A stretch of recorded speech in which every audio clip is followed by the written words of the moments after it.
East Palestine, Ohio resident and mother Misti Allison says the toxic train derailment in February has put a scarlet letter on her town. Allison testified at Wednesday's Senate committee hearing about what she saw following the incident. We will never forget the night the train derailed. I could see a huge fireball from my driveway. It didn't seem real. Little did we know, this was only the beginning. My 7-year-old has asked me if he is going to die from living in his own home. What do I tell him? This preventable accident has put a scarlet letter on our town. People don't want to come here. Businesses are struggling. Our home values are plummeting. Even if we wanted to leave, we couldn't. Who would buy our homes? The toxic train wreck in East Palestine sparked a massive plume that burned for days, releasing poisonous, cancer-causing fumes into the air and killing thousands of fish. Misti Allison is here with us to talk about all of this. She's joining me right now from East Palestine, Ohio. Misti, so glad you could be with us. It's been 7 weeks, but I bet it still feels like it was just yesterday. How's your family doing? Thanks for having me. As of today, my family's great. They're all upstairs while I'm doing this interview, but it definitely has been quite the real life nightmare. Yeah, a nightmare in so many ways from, I mean, you described for me from, what you're able to ingest, what you're able to breathe, the safety of your home. Give me kind of a thumbnail sketch of, all the things that trouble you right now. There's definitely a lot that are on our minds. Right now, Norfolk Southern is currently cleaning up the contaminated soil at the derailment site. So that is a concern right now that's top of mind. Many people have re-evacuated and getting some symptoms. So we're really hoping that that process can be completed as soon as possible.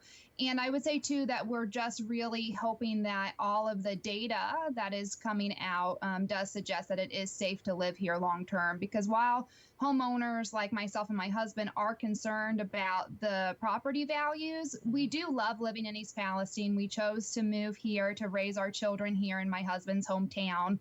And so we hope that we can stay here, but only if the data suggests that it is safe to be here long term. So how long do you think you have to wait for that data so that you can make that determination about how long, you can continue to live there? That is a good question. There is a lot of data that is publicly available on the various EPA websites. Currently, all of the data does suggest that it is safe. However, there are some independent researchers that have been in town and have suggested that maybe there are some metrics and testing that potentially isn't being done.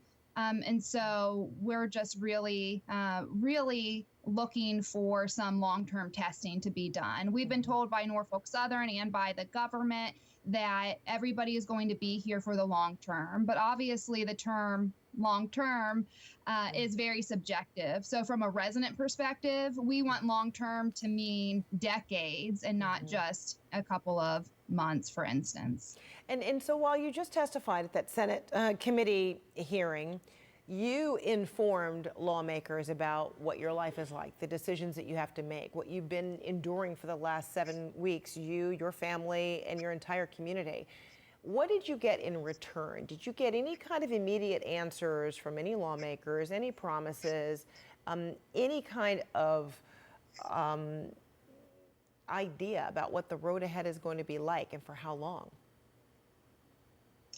I do know that Senator Cantwell, who chairs that committee, did say that she would like to get a bill out there by sometime in April. So that's great. I really hope that this never happens in any other community. So I hope that we can get some common sense safety regulation passed. That would be fantastic. As for East Palestine, since that hearing on Wednesday, there have not been any types of concrete actions that have been announced or put in place. Are you glad that you did this? I am really glad that I did this, and I'm really glad that Senator Cantwell reached out and wanted somebody from East Palestine to shine a light on what is going on. I think it's so important to put a face on this disaster and what everybody is going through. I was really positively overwhelmed by the bipartisan support that we received and how so many different policymakers did reach out to me. One thing I would like to say that I heard recently is that this is really like a mom partisan issue.